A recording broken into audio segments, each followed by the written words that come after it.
जिस समय कौरवों में और पांडवों में युद्ध हुआ, सारे कौरव और मारे गए, पांडव जिंदे बचे। ध्यान देने की बात। एक दुर्योधन बचा था, वो मृत्यु का पल पल गिन रहा है कि कब मैं मर जाऊं, कोई ठिकाना नहीं। मित्र आया दुर्योधन। दुर्योधन के पास में अश्वत्थामा ने आके कहा, मैं तुम्हारे लिए क्या कर सकता हूं। उसने कहा, हम सब मारे गए, पांडव में से एक नहीं मारा गया। अगर एक भी पांडव मारा जाए तो हमारा समझ लो युद्ध सफल है। सोते हुए पांचों पांडवों के पुत्रों के सर को काट लिया। कल कथा कही थी, अश्वत्थामा ने और पांचों को काट लिया। भगवान की कृपा से दोनों में युद्ध हुआ, अर्जुन में और अश्वत्थामा। लेकिन जा पर कृपा राम की होई। जहां पर सत्य है वहां परमात्मा है। अर्जुन के साथ में सत्य है। भगवान हर समय खड़े रहते। परमात्मा का नाम पहला सत्य है। सत्य आचरण, सत्य में जीना, सत्य परोपकार करना। आज हमारे पास गुप्त रूप में अगर सत्य है तो प्रत्यक्ष रूप में हमारे पास किसी दिन भगवान हो, किसी भी रूप में हो, किसी भी रूप में हो सकते हैं। श्री सूत जी कहते हैं, राजन उसे जिंदा छोड़ दिया था। उसने पांचों पांडवों के पुत्रों के सर काट दिए, लेकिन फिर भी द्रौपदी ने उसे जिंदा छोड़ दिया। जिसके 5 पुत्र मारे जाएं वो उसे जिंदा नहीं छोड़ा। लेकिन एक बात कहूंगा, व्यक्ति के ऊपर संग का ही रंग होता है। द्रौपदी कृष्णा की बहन है, कृष्ण की बहन कृष्णा, और जैसा भैया वैसी बहन। भगवान कर्पूर गौरम, भगवान कर्पूर गौरम करुणा बता रहा है, ऐसी उनकी बहन है। कृपा कर दी, अश्वत्थामा को छोड़ दिया, बोले जाने दो उसे। तो उसकी आधी दाढ़ी आधी मूछ मोड़ ली समाज में। एक अधम ब्राह्मण का इससे बड़ा पद कोई नहीं हो सकता। क्या समाज में उसकी दाढ़ी काट ली जाए, मूछ काट ली जाए तो समझ लो वो मर गया। जिंदा छोड़ दिया, बोले जा। इतना दंड दे दिया क्योंकि ब्राह्मण है, ब्राह्मण को जान से मारना नहीं चाहिए। बाल हत्यारा छोड़ना नहीं चाहिए, इसलिए बाल हत्यारा मान करके उसकी दाढ़ी मूछ को मोड़ लिया गया और छोड़ दिया गया लात मार। ध्यान देने की बात है जी। कथा को ध्यान पूर्वक सुना जाए, ज्ञान पूर्वक सुना जाए, तब कथा का आनंद है। आज महाराज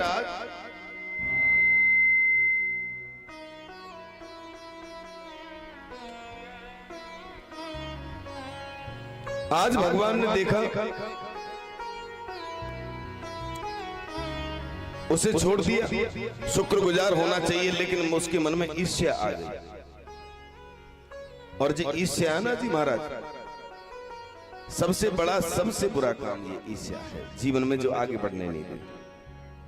अश्वत्थामा को भगवान ने जीवित छोड़ दिया, बोले तू जा, इतने तूने पाप किया था उसके कम सजा दिया। जिंदा नहीं छोड़ूंगा इस खानदान में किसी को। फिर सोचने लगा, बोले बचाई कौन है? 5 पांडव बचे, ये भी मर जाएगा। मन में ईर्ष्या, ईर्ष्या मालूम है क्या होती है? और ये सबसे बड़ी राक्षसी है जो हमारे तुम्हारे अंदर बैठी है।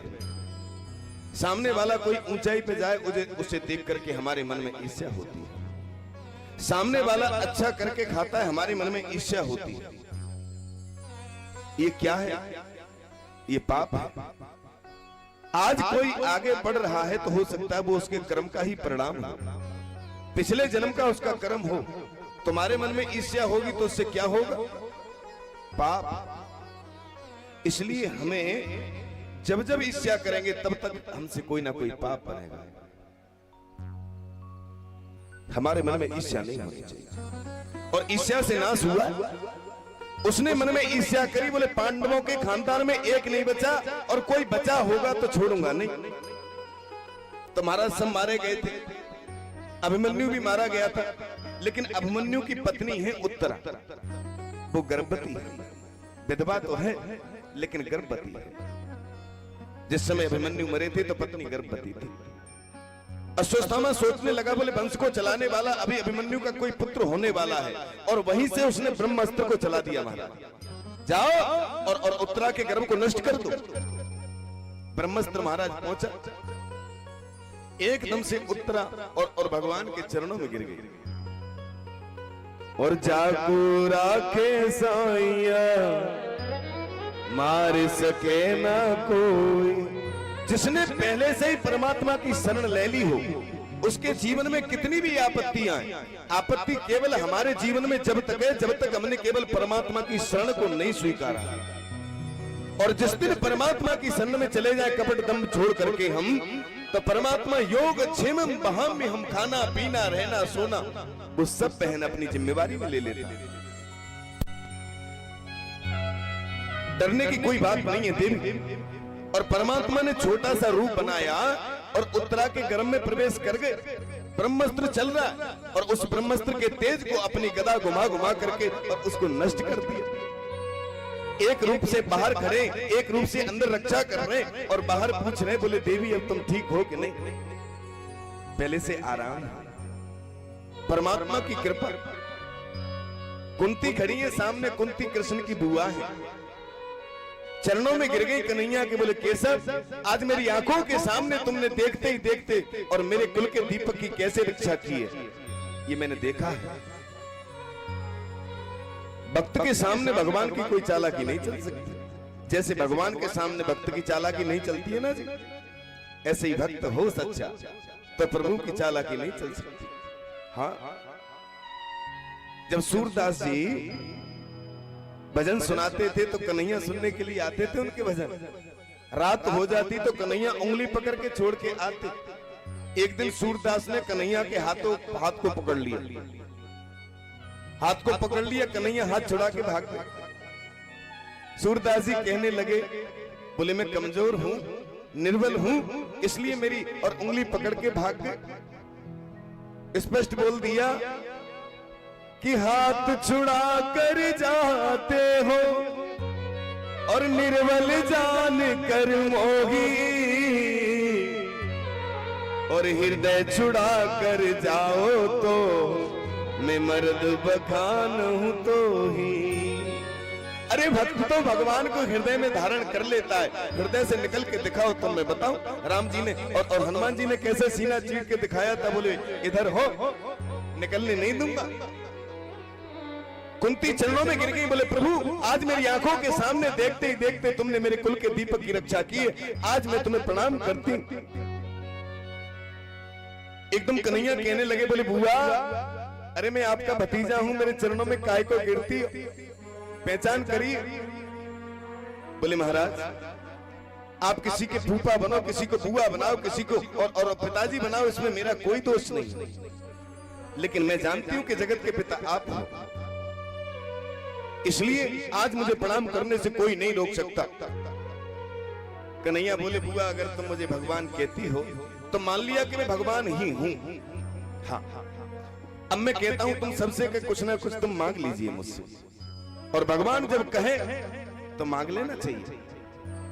लेकिन मांग देखिए आप क्या मांगा है, बात मांगने की नहीं है। कल मांगने के लिए मैंने मना किया था कि भगवान भी सामने आ जाए तो भगवान से कभी न मांगे। क्या मांगना, बिना मांगे तो उसने सब कुछ दिया ही है हमें, लेकिन फिर भी हम मांगते हैं, ये हमारी आदत है। लेकिन परमात्मा कभी कहे मांगने के लिए तो कामना मांगना ऐसी होनी चाहिए कि दुनिया कहे। भगवान ने कई बार और कहा लोगों से मांगने के लिए, लेकिन मांगने वालों ने सोच समझ के मांगा। आज कुंती से कहा, बोले बुआ आप पांचों पांडवों में सबसे बड़े युधिष्ठिर जी हैं, ये मांगेंगे, मांगिए मैं भगवान। युधिष्ठिर जी बोले अब केशव मैं तुमसे क्या मांगू, अगर देना ही चाहते हो तो मैं हमेशा सत्य पर रहा हूं और मैं सत्य से न हटूं, यह वरदान दे दीजिए। अब समझने वाली बात, परमात्मा आज अगर हमारे सामने आ गया, उसने कहा मांगने के लिए, तो संसार की वस्तु कोई हम मांगेंगे, लेकिन धन्य हैं वो लोग जिन्होंने सत्य को मांगा, कि सत्य पे रहे। जिसका नंबर आता है ना मांगने का, वो एक से एक अनमोल चीज मांगता है। जो जगत में किसी ने मांगा ही नहीं। जब नंबर आया, बोले अब ऐसा है अर्जुन तुम मांग लीजिए। अर्जुन ने एक ही बात मांगी, बोले प्रभु मेरा संबंध जो आपके साथ में है, एक भक्त और भगवान का, यह संबंध कभी टूटे और जन्म जन्म तक बस तुम्हारे चरणों में मेरी प्रीति रहे। कभी मांगे तो भगवान की भक्ति मांगे, भगवान से न मांगे, भगवान कोई मांग ले। भगवान से मांग करके तो हम घाटे में रह जाते हैं, इसलिए सीधा सीधा भगवान को ही मांग लीजिए। सबने मांगा तो केवल प्रभु को मांगा, बोले प्रभु हमें केवल तुम चाहिए।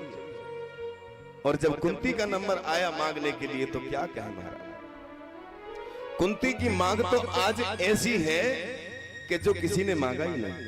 हाँ, कुंती कहती है, बोले प्रभु अगर मुझे कुछ देना चाहते हो तो मुझे केवल दुख दे दीजिए, केवल मेरे जीवन पर दुख पे दुख आते रहे। एक दुख खत्म हो तो मेरे जीवन में दूसरा दुख आ जाए। बताइए किसी ने आज तक दुख मांगा? सुख संपत्ति घर आवे कष्ट मिटे तन का, यही सबने मांगा। लेकिन कुंती कहती है कि मुझे दुख चाहिए। कन्हैया बोले बुआ क्या मांग लिया तुमने? आज जीवन में पहली बार कुछ मांगने के लिए मैंने कहा और तुम्हें मांगने के लिए मौका मिला तो तुमने क्या मांगा? दुख। अरे दुख भी कोई मांगने की चीज है? दुनिया सुख मांगती है और तुमने तो इतने दुख भोगे कि दुख भोगते भोगते भी तुम्हारा पेट नहीं भरा।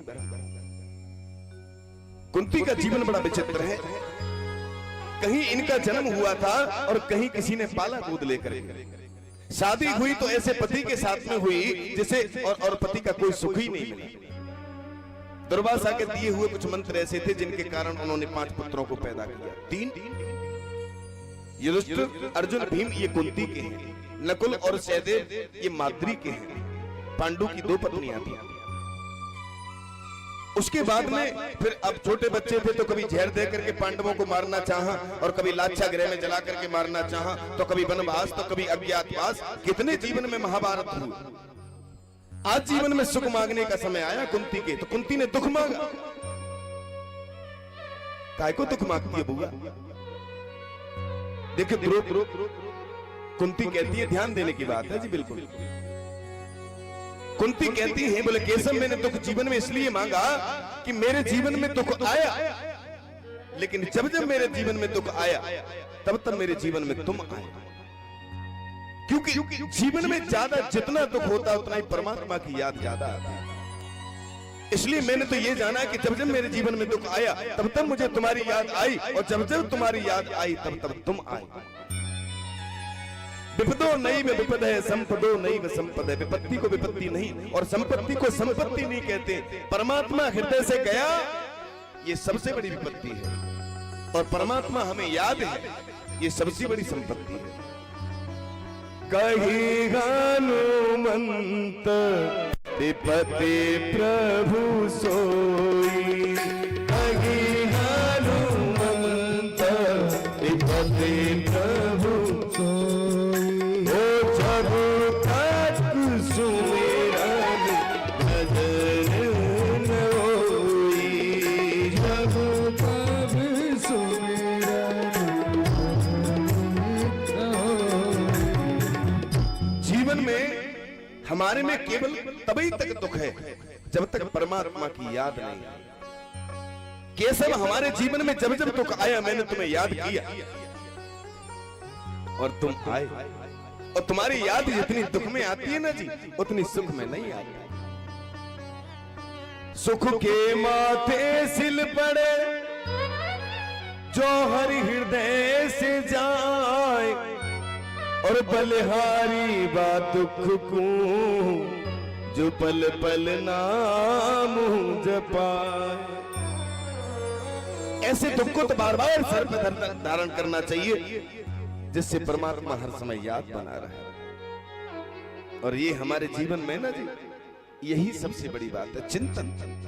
परमात्मा याद है ये सबसे बड़ी बात है, और परमात्मा को भूल गए ये बिल्कुल सब कुछ खत्म। एक व्यक्ति और एक बाबा के पास में रामायण सुनने के लिए आते थे रोज। और रामायण सुन के अपने घर जाते थे शाम को नदी पार करके। एक दिन थोड़ी देरी हो गई बाबा को, बोले मुझे पल्ली पार जाना है महाराज, रामायण पूरी हो गई। बाबा बोले भगत आज तू रात को यहीं रुक जा, और बाढ़ आ गई है। बोले बाढ़ आ गई है तो क्या हुआ, लेकिन मुझे बच्चों के बगैर नींद नहीं आएगी, बच्चों के पास में तो मुझे जाना ही पड़ेगा महाराज। बाबा बोले कितने दिन से तू रामायण सुनना है, अभी तक तेरा गृहस्थी का मोह नहीं गया, और बच्चों के पास सोने की बात करता है, फिर रामायण सुनने की बात ही क्या रही। बोले महाराज बात मोह और बच्चों की नहीं, मैं आपके पास रामायण सुनता हूं तो रात्रि को जाकर के वहां पूरी रात में रामायण का ही चिंतन करता हूं। आज बाबा ने ये चौपाई कही, आज बाबा ने ये चौपाई कही, अगर मैं पूरी रात यहां रहा तो मुझे बच्चों का ही चिंतन बना रहा, तो मैं उस जगह रहना चाहता हूं जिस जगह से परमात्मा का चिंतन बने, परमात्मा की याद बनी रहे।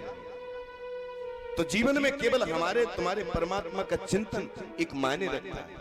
हम कोई भी काम करें, किसी भी जगह रहें, परमात्मा में याद रहना चाहिए। शरीर मिला है, आत्मा परमात्मा है, इसलिए यदि हम उसे भूलते तो केवल एक फेस से काम नहीं चलेगा और एक अर्थ से काम नहीं चलेगा। आज कुंती की इतनी बड़ी मांग दी, महाराज धन्य हो गए, कुंती ने मांग लिया।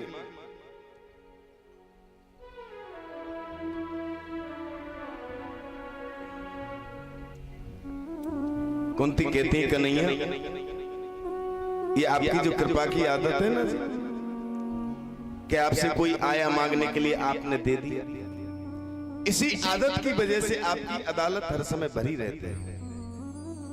भाई जहां पर मिलता है वहीं तो लोग जाते, इसलिए आपकी कृपा की आदत आपके लिए मैं धन्य और कोटि कोटि प्रणाम करती।